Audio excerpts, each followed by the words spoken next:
अपने बेटा के पीछे खर्च करते हैं, अपने लिए भी खर्च करते हैं, परिवार के लिए खर्च करते हैं। शादी हो, विवाह हो, यज्ञ हो, प्रयोजन हो, कैसे खर्च करते हैं भाई?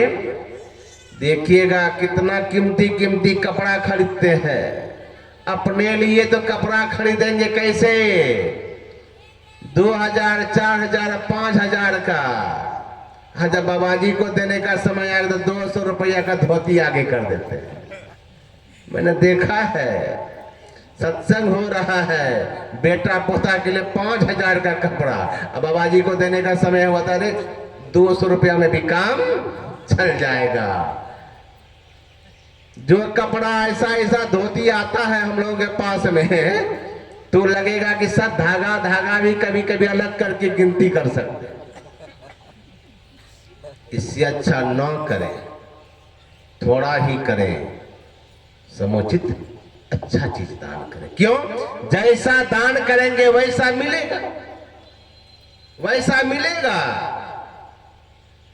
सदगुरु का दरबार है, साधु संतों को कभी, परमात्मा को कभी ठगिएगा नहीं, न तो अपने ठगे जाएंगे। एक आदमी बराबर भगवान के मंदिर में जाता, कहता प्रभु सबको सब कुछ देते हो, मैं भी तो आपके दरबार में आता हूं, लेकिन खाली का खाली हूं। मैं तो सिर्फ आपसे एक बेटा मांगा है, लेकिन आप कभी बेटा देते नहीं। सबको देखो, बगल वाले पड़ोस को कितना बाल बच्चा हो गया, आलीशान बिल्डिंग, लेकिन मैं इतने दिनों से आपके पास आता हूं, आप तो कुछ मेरे ओर ध्यान ही नहीं देते। लेकिन एक नंबर का कंजूस था, आता था 1000 आशीर्वाद मांगता था, लेकिन भगवान के दरबार में 5 रुपया भी खर्चा नहीं। कभी नहीं कि बाबा जी को थोड़ा सा दान दे दे, मंदिर में दान दे दे, ये प्रवृत्ति नहीं था। आशीर्वाद भगवान के मंदिर में इतना मांगता था। देखिए ना, गुरु महाराज के मंदिर में भी जाके लोग कहते हैं, इतना दीक्षा लिए, कहते बाबा हम तो लेके आए थे इतना प्रसाद, तो प्रसाद तो इतना लाया, मांग कितना है? वही 10 रुपया चीनी का पैकेट में। हे गुरु बाबा बेटा का अंग समंग ठीक क्या दी? हे गुरु बाबा पति के नींद नहीं हो छे, दवाई खा खा के नींद आवे छे, पति के नींद आवी जाए, बेटा का नौकरी हो जाए, बेटी की शादी हो जाए, बगल वाला दुश्मन भी मर जाए, वही 10 रुपया में सब काम गुरु महाराज से करा। बेटियों का शादी 10 रुपया में, बेटों का नौकरी हो जाए 10 रुपया में, मतलब सारा काम गुरु महाराज को वही एक पुड़िया चीनी का दाना में करा लेना चाहते। इतना सस्ता है? वह कंजूस भक्त क्या किया? परमात्मा जाके भगवान के मंदिर में कहता प्रभु मैं आपके मंदिर में बरसों से आ रहा हूं, लेकिन मेरी एक मुराद पूरी नहीं हो रही। क्या पूरी नहीं हो रही? एक बेटा तो दे दो हमको कम से कम। लेकिन कभी कुछ चढ़ाता नहीं था। मन में हुआ कि लगता है कि मैं खाली हाथ आता हूं, इसलिए खाली हाथ जाता हूं, चलो अब मैं भी कुछ कल लेके आऊंगा। तो एक नंबर का कंजर चला गया बाजार। तो कंजूस आदमी तो कंजूस जैसा ही सामान खरीदेगा। तो भगवान के लिए हो तो चढ़ाना है, तो कैसा चढ़ा रहे थे देख लीजिए। बाजार में घूमते घूमते शाम के समय में गया, ठेला में एक अमरूद बेचने वाला, सुबह से शाम तक अमरूद सब बीच गया, अच्छा अच्छा जो भी अमरूद था सब बिक गया था। अंत में पल पल पिलपिला सब अमरूद पड़ा हुआ था ठेला में। जो अमरूद पकड़े वही पल पल करे। देखा कि कहा कि तो बड़ा सस्ता में मिल जाएगा। ठेला वाले से कहा अमरूद लेना? हाँ ले लीजिए, बचा है यही, सस्ता में मिल गया। 1 किलो अमरूद खरीद लिया, सब पल पल सब अमरूद लाया। सुबह में आकर के भगवान के मंदिर में चढ़ाया। हे प्रभु आज तो खाली नहीं, कुछ लेके आया हो। भगवान भी देखा कि हर रोज तो खाली हाथ आता था, तो इसलिए खाली हाथ जाता था, आज तो कम से कम पिलपिला अमरूद लेके भी आया है। अच्छा कोई बात नहीं, भगवान आशीर्वाद दिए, समय पाके उस बेचारे को बेटा हो, पुत्र की प्राप्ति हो। तो बेटा धीरे धीरे बड़ा हो गया, 5-7 साल का जब बड़ा हो गया, तब जिधर से बेटा को पकड़े तो उधर से पल पल करे, इधर लचर उधर पचर, इधर पल पल करे बेटा। अब लचर पचर करे, बेटा को लेके आया भगवान के मंदिर में। प्रभु बेटा भी दिए तो बिलबिले बेटा दिए। तो भगवान ने कहा, अरे मूर्ख, हमारा कोई दोष नहीं है, तुम चढ़ाया था पिलपिला अमरूद, तो बगले में पिलपिला बेटा ही तो मिलेगा। श्री सदगुरु महाराज की। हम परमात्मा को, भगवान को, सदगुरु को ठगना चाहते हैं, संभव नहीं। परमात्मा की भक्ति करें, कैसे करें? श्रद्धा बिना भक्ति नहीं होई, बिनु मही गंध की पावई कोई। बिना श्रद्धा की भक्ति अगर आप कर रहे हैं तो फल नहीं मिलेगा। इसलिए गुरुदेव ने कहने की कृपा की, याद रखिएगा गुरुदेव की शिक्षा को। क्या कहते हैं गुरुदेव? श्री सदगुरु की सार शिक्षा याद रखनी। क्या शिक्षा दी गुरुदेव ने हम लोगों को? अति अटल श्रद्धा प्रेम से गुरु भक्ति करनी चाहिए। और हम लोग तो प्रतिदिन विनती में गाते भी हैं, हे गुरुदेव देना है तो प्रेम भक्ति गुरु बिन ओ कर जोड़ी। क्यों भक्ति कर रहे हैं? प्रेम नहीं, श्रद्धा नहीं, तो प्रेम बिना जो भक्ति है सो निज डिम्ब विचार, उद्भरण के कारणे जन्म गवायो। श्रद्धा से भक्ति से, श्रद्धा से भक्ति कीजिए। इसलिए पक्षीराज से कहते काकभूषण जी महाराज कि निज अनुभव अब कहवो खगेसा, बिनु हरि भजन ना जाहि कलेसा। हे पक्षीराज, हम कलेश का अंत करना चाहते हैं। कोई दुनिया में कलेश नहीं चाहता, इसलिए उसका अंत होगा परमात्मा की भक्ति करने से। लेकिन ये बात सत्य है, दुनिया में कोई दुख नहीं चाहता है। कोई चाहता है? एक भी आदमी हाथ उठा के बोलिए कि हम दुख चाहते हैं? नहीं चाहते। सब चाहते हैं कि दुख नहीं सुख मिले। तो मैं कह रहा था आरंभ में ही यही प्रसंग उठाया था, हम दुख नहीं चाहते हैं, तो फिर भी हम आपके जीवन में दुख आता है। हम नहीं चाहते हैं, लेकिन इस पृथ्वी कभी ऐसा नहीं है, ऐसे ऐसे हैं जिन्होंने जीवन में दुख नहीं मांगा, सुख नहीं मांगा, दुख मांगा। कौन है? आप जानते हैं, माता कुंती का नाम आपने सुना होगा। माता कुंती पांडव की मां थी, पांचों भाई पांडव की मां माता कुंती। जब महाभारत युद्ध समाप्त हुआ, युधिष्ठिर महाराज राजगद्दी पर आसीन हुए, तो क्या हुआ? राजगद्दी पर जैसे आसीन हुए तो भगवान किस सोचने लगे, अब तो धर्मात्मा युधिष्ठिर राजगद्दी पर विराजमान हो चुके हैं, अब तो बहुत सुंदर से यह राज्य चलेगा। अब मेरी आवश्यकता क्या है? अब तो इनके सारे दुख चले गए जीवन से, संकट चला गया, विपत्ति चली गई, तो अब मैं यहां रह के क्या करूंगा? अब तो मुझे भी द्वारिका चले जाना चाहिए।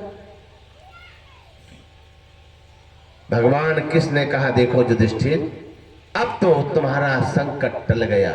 पांडवों से कहा कि तुम लोगों का दुख समाप्त हो गया, इसलिए अब कोई खतरा नहीं है, कोई संकट नहीं, कोई दुख नहीं।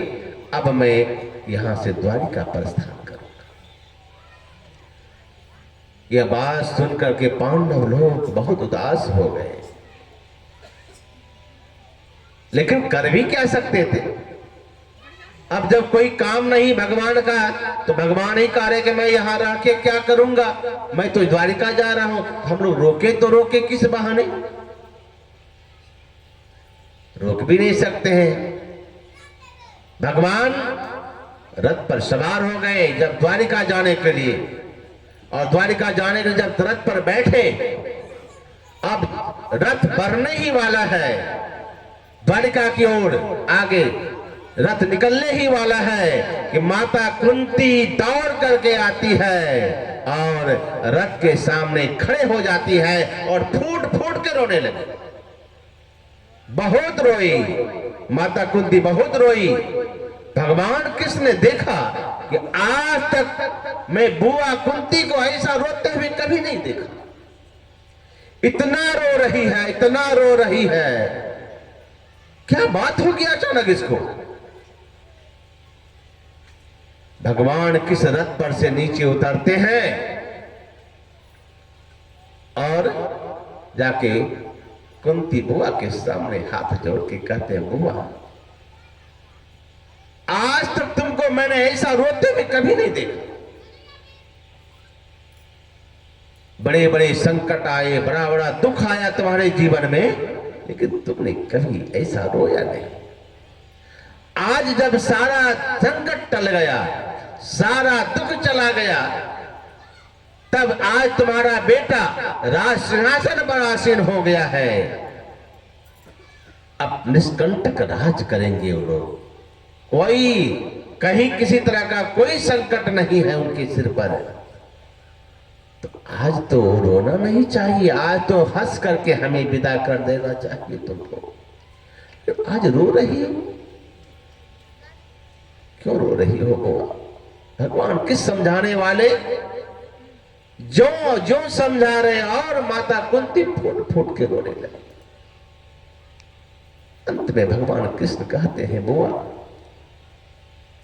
आज मेरी विदा की घड़ी है, मैं द्वारिका जा रहा हूं, तुम इतनी रो रही हो, मैं इतना समझा रहा हूं फिर भी तुम चुप नहीं हो रही हो। बोलो कुछ चाहिए, जो चाहिए मांग लो बुआ, मैं आज दे दूंगा, जो मांगोगे मैं वही दे दूंगा। जैसे भगवान कृष्ण ने कहा माता कुंती से, बुआ जो भी मांगोगी मैं आज तुमको सहर्ष में दे दूंगा। तो भगवान कृष्ण ने जब कहा तो माता कुंती ने क्या कहा, ध्यान दीजिएगा। मांगने के लिए कह रहे हैं भगवान से, भगवान कर हमसे मांगो, और मांगने के लिए कह रहे हैं तो क्या मांगा, क्या मांगा? बेटा दीजिए, धन दीजिए, दौलत दीजिए, क्या मांगा सुन लीजिए। कहा कृष्ण अगर सचमुच तुम मुझ पर अगर प्रसन्न हो, खुश हो, देना ही चाहते हो, तो हमको जीवन में एक चीज दे दो। क्या? बोलो, मैं वचन दिया हूं जो मांगोगी वही दूंगा। तो माता कुंती ने क्या कहा, हे कृष्ण अगर देना है तो हमारे जीवन में विपत्ति ही दे दो। श्री सतगुरु महाराज की। हमारे जीवन में दुख दे दो, हमारे जीवन में संकट दे दो, हमारे जीवन में विपत्ति दे दो। भगवान कृष्ण अभाग रह गए। कहा बुआ ये वरदान है? अरे यह तो अभिशाप है। जीवन भर तुमने दुख झेला है, बताओ कब तुमने सुख देखा? सब दिन तो दुख ही दुख झेला है बुआ, और आज जब सुख के दिन आए हैं तो फिर तुम दुख मांग रही हो। माता कुंती कहती है, हाँ कृष्ण अगर तुम्हें देना है तो हमें सिर्फ दुख दे दो, विपत्ति दे दो, हमको दुनिया में कुछ नहीं चाहिए। भगवान कृष्ण ने कहा बुआ हम तुम्हारे दुख के दिन बहुत देखे हैं, अब मैं तुम्हारे दुख के दिन नहीं देखना चाहता हूं बुआ, ऐसा वरदान मत मांगो। माता कुंती कहती है, हे कृष्ण अगर देना है तो सिर्फ मुझे यही चाहिए, दूसरा संसार में कुछ भी नहीं चाहिए। तब भगवान कृष्ण ने कहा, पूछा कि हे बुआ ऐसा क्यों मांगती हो तुम, क्यों मांगती हो तुम? तब माता कुंती क्या कहती है, हे कृष्ण जब जब मैं दुखी थी, मेरा बेटा संकट में था,